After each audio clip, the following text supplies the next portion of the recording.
Did you just get deferred by your dream college? In this video, I'm going to show you what to do so that you could turn that around into holding that acceptance letter. If you're new to this channel, be sure to click the subscribe button so that you'll be notified when I release new videos on college essays, application, and admission strategies. So you open the letter. It's not saying that you got accepted, but it's not saying that you got rejected. You're seeing this D word, deferred. Right now, you might feel discouraged and hopeless. But don't worry, I had students still get accepted after being deferred, after using my advice and strategies. And if this is your first time seeing my video, my name is Julie Kim and I went to UCLA, then transferred to USC Marshall School of Business, and I continued my studies at Harvard University Graduate School of Education. I also helped more than 500 students get accepted into their dream colleges, so you're in good hands. Let's go ahead and get started. So what does it mean that you are deferred? It means that you are a competitive applicant and they are still interested in you, but they need some more information. Some schools require more information, whereas in some don't, so that's really case by case. But what you need to understand is that your application will now be reviewed with the regular decision applicants. And you'll find out by April whether you are admitted or not. So the first thing you want to do right now is to understand the school policy. Some schools require you to submit an additional letter or just a form, an extra essay, a new SAT, ACT score. So what I want you to do is go into the admission portal or the letter that they sent you and find out exactly what the school policy entails for students who are deferred. So what I want you to do is print out that instruction and then hold on to it, and then we're going to go on to our next step. So if the school is requiring you to fill out an application or some sort of a form, then I want you to fill that out to the best of your ability. Now, in that information, sometimes they just ask for what changed or what happened or what got added to your resume, or sometimes they just ask very generic questions. So whatever it is, I want you to fill the form out and make the information as specific and detailed as possible. Sometimes the school specifically mentions you can go ahead and attach a letter if you like. Sometimes they say don't do it. We don't want any other information other than that form. Then of course you want to follow the instruction. If the school says that they accept additional letters, you're going to need to start on that letter right now. So that's my tip number 3, which is the letter. And the letter is really going to focus on why you are a good fit for the school and what kind of a student you will be if they were to accept you. But remember, you don't want to repeat what you had already mentioned in your previous application. So any additional information should be something that happened during the months that you submitted the application up until now. So for instance, I had a student where he started a new project that involved artificial intelligence and education. So that's something that he started after he submitted his early decision, early action application. So that's something that he added to the letter as well. And I also had students participate in a competition because that competition took place right after he submitted the application. So he also added that information as well. You really want to give the idea to the colleges that you didn't stop after submitting the application. You continue to focus on your interest, foster your interest, and just have fun with your passion, right? You really want to show them that you're not stopping, you're continuously growing, and that you would love to be at the school, and that you would be a perfect fit for the school and that you would love to be there.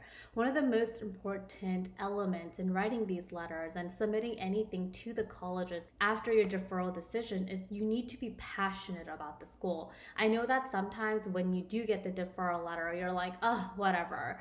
I don't need to go to that school anymore. I'm so upset. And as a high school student, this is probably your first semi-rejection, right? So you might get really hurt and you might feel not good enough and all of those negative mindset. So what I want you to do is remain passionate and still show the colleges that you want to go. You're not going to give up. And that tone is very important when you're writing this letter. Sometimes the school asks you to submit additional information, so that's where you can submit a graded paper or an additional research paper that you worked on or an additional activity that you participated in, you got featured. Anything that is new to the application, you could definitely go ahead and submit. Now, most of the top tier colleges don't want too much info or too much updates, but again, if they do welcome any additional information or resources, then you can go ahead and do so. For instance, let's say that your English grade in your 11th grade year was at a C, or maybe it wasn't as good as what the colleges would have liked to see. So then maybe you can send in a English paper that you recently submitted and got an A on to show them, yeah, I didn't do so well in my 11th grade English year class, but now as a 12th grade student, I've learned more and now I'm getting an A in my academic paper. So whatever your weakness was for your previous application, you want to be able to supplement that or add on to that to reassure them that I'm fine, right? Like, I am getting these good grades, I am doing well. So anything that's going to help boost your weakness from your previous application is going to be your priority and strategy. My fifth tip for navigating through this deferral process is to check if the school considers demonstrated interest. So if that's the case, some students actually visit the school, request an interview to again show that you're still interested, still passionate about the school. So if the school that you apply to considers demonstrated interest, you definitely want to connect with them, visit the school, and see what else you can provide so that it shows that you're being proactive and not just saying, oh, forget about it, right? So check that as well, because that's really going to help you out too. Next tip is for test prep. So if you didn't have the best SAT or ACT scores and you want to resubmit your SAT and ACT scores, obviously the score has to be an improved version. You also want to resubmit that. Now, some schools will say, no, the last score that we're going to receive from you is the November or December one, so please do not send any more test scores. Whereas in some schools will still be open to it. So if that is your case, and if you know that you had a low SAT or ACT scores, you definitely might want to retake it and then send them the score so that it goes into the admissions office around February or March before the decision is made. Now, you don't want to just go into the testing portal website and register for a test. You have to call the school and ask if this is allowed in the first place. So again, it depends on the college policy, so make sure that you check in on that first. My seventh tip for you is to maintain grades.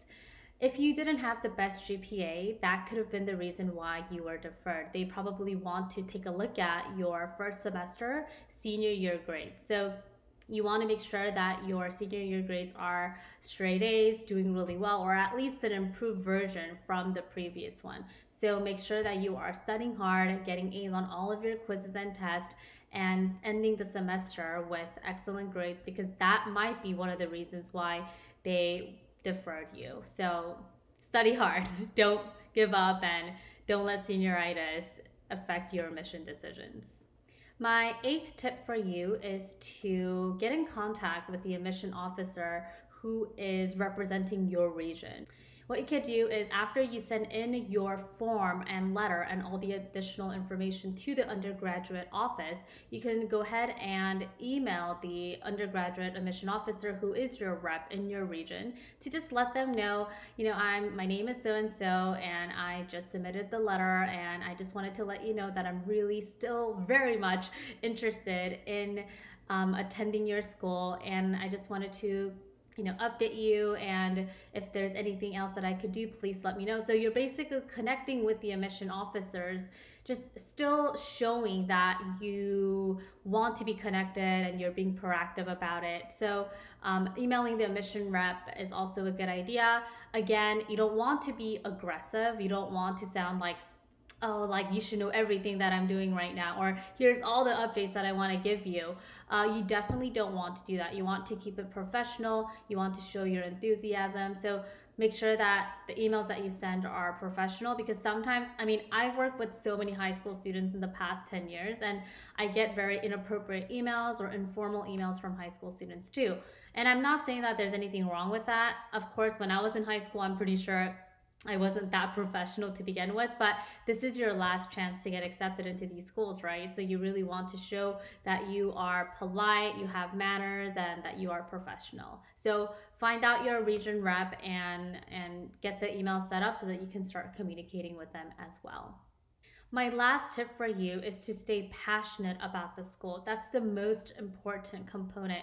My students who got accepted into their dream colleges, even though they didn't have the best SAT scores or ACT scores, and even the students who got deferred and got accepted later, they were truly passionate about the school. So they would visit the school, talk to the rep, just be very transparent about the process, and that's just really, really important. And the whole being passionate about the school is a prerequisite, because honestly, when you're writing those letters, the why major, why college letters, you want to provide details about the schools that really show them that you know what you're talking about, and that you, if you were to get accepted, you're eager to utilize all of these resources. You are ambitious to learn more about your passion and your academic major. So do more research. Go onto the website of each department, wherever you're applying. Find out about other opportunities that you might have missed when you were applying early, because maybe you were so busy or you didn't really pay too much attention to it. So find the little details, show them you love the school, and you have to remain passionate. The first few days of getting your deferral letter, you might feel a little bit down. So just acknowledge that feeling. Don't try to suppress it. Just acknowledge it and think, yeah, I did get deferred, but what's next for me? What can I do next? Because you're not going to give up. If you're watching this, you will get into the school that you will absolutely love. And maybe this all happened for a reason, but stay passionate, don't give up, and know that if you try your best until the very end, you might get accepted, right? So I want you to keep that in mind, work on that mindset. And I really hope that these 9 tips will help you out, as it did help my previous students as well. So good luck to you all, and I'll talk to you guys soon. If you are still working on your regular decision essays and application and need further support, you can go ahead and look into booking a free strategy session with me, where I'll go ahead and take a look at your essay and see where can we improve. What is it that you can do to make this better so that you do get accepted into your dream college? The link to book the call is in the description box. It's juliekimconsulting.com/now. So you can go ahead and book your call there, and let's see what I could do for you so that you're closer to your dream college. Also, if you want to join a community of high school students and parents navigating through the college admission process, we have a Facebook group called Conquer College Admissions. The link is down below. I do Facebook Lives, we add articles, deadlines, and just a lot of good information. So make sure that you check that out.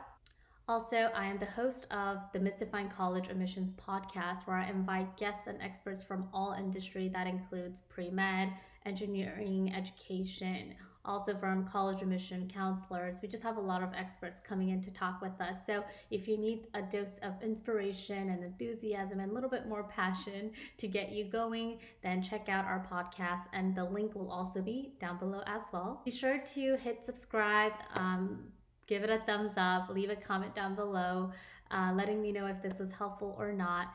And I'll be back here next week with a new video. Everyone, good luck, and we're all here for a reason. So keep it going, don't give up. I'll talk to you guys later. Bye.